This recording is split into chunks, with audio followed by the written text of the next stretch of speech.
Foreign Secretary Liz Truss has warned Russia it will face severe economic consequences if it invades Ukraine. She said G7 foreign ministers meeting in Liverpool this weekend would put on a show of unity and make clear such a move would be a strategic mistake. Ms. Truss said the UK and its allies had to deter Russia from taking that course of action.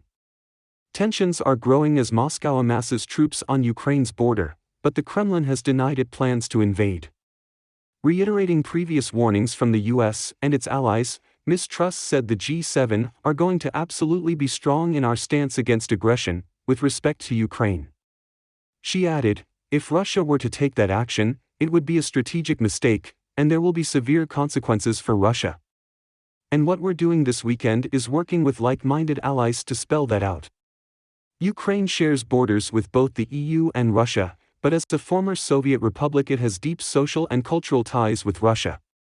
However, Russia has accused Ukraine of provocation and sought guarantees against eastward NATO expansion and deployment of weapons close to its border. Ahead of the G7 meeting, Ms. Truss held talks with Ukrainian Foreign Minister Dmytro Kuleba in London.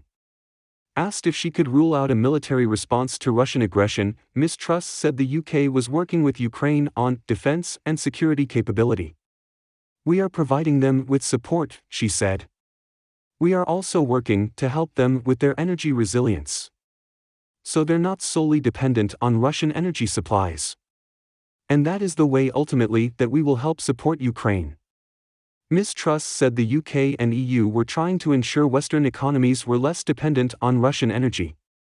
The Foreign Secretary said the Nord Stream 2 gas pipeline between Germany and Russia would be a problem if Russia invaded Ukraine. It would be an issue to discuss with her new German counterpart at the G7 talks.